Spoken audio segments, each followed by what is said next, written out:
Ambassador Sherman, Mr. McKeon, before diving into some of the many regional and global issues we face, I want to address the serious challenges facing the Department and its workforce. Our career foreign and civil service are an invaluable resource for this nation. Their dedication, professionalism, and sacrifice deserve our gratitude and our support. But the last few years have been trying for the Department. There has been a stunning loss of expertise, steep declines in morale, little accountability for those at the top, and the Department still has not achieved a workforce that reflects the diversity of this great country. It's clear that Secretary Blinken is setting a tone and critically an example that will help restore trust and empower career experts. In particular, I appreciate his commitment to ensuring the Department's leadership and workforce reflect the diversity of our nation, including the recent announcement of a Chief Diversity Officer. It will, of course, take more than just a good example and hard work from the Secretary to rebuild the Department and its workforce. So I look forward to hearing from both of you how you'll contribute to that cause. You also both know the importance of a strong relationship between the Department and Congress and the value of engaging and securing congressional support on major foreign policy decisions. In recent years, that relationship has suffered. I appreciate the Secretary's acknowledgement of the problem and commitment to productive engagement with this committee. I expect to work with him and you to solidify this relationship so that it does not vacillate from one administration to another. While restoring and rebuilding the Department is essential, we face a series of pressing challenges around the world, and I'll just highlight a few. Iran. As I'm sure you remember, I was not a proponent of the JCPOA, but I also believe that the Trump administration's decision to withdraw without a serious strategy involving our allies would ultimately leave us less safe and Iran emboldened. Unfortunately, my belief has been realized by Iran's continuing aggression across the Middle East and the recent IAEA report that Iran's enriched uranium stockpile is now more than 14 times over the JCPOA limit. Public reports suggest that they are 3 months away from crossing the nuclear threshold.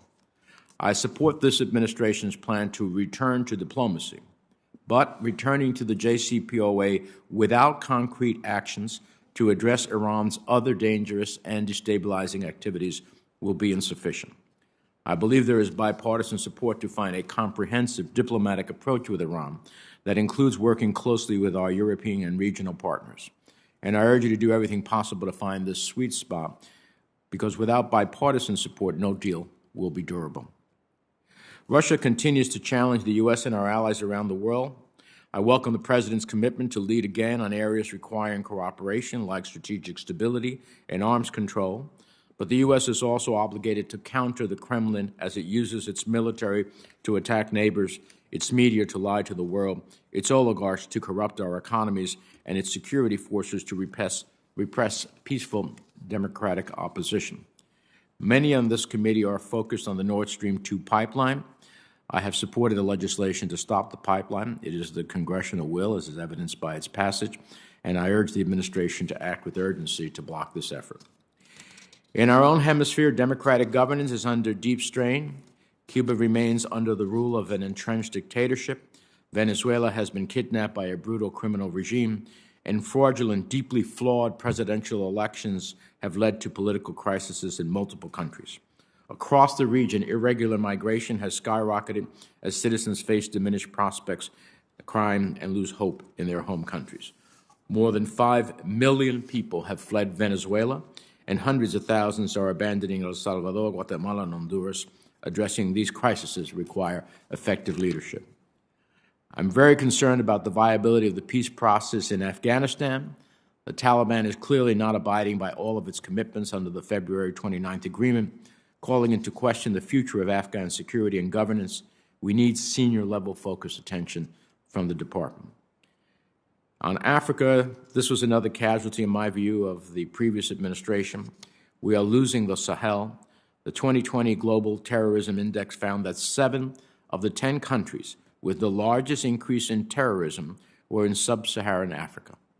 Fragile democratic transitions are in jeopardy in Ethiopia and Sudan, while there is significant democratic backsliding in Uganda, Tanzania, Mali, and the Ivory Coast. Here, too, we need senior-level attention and an effective strategy.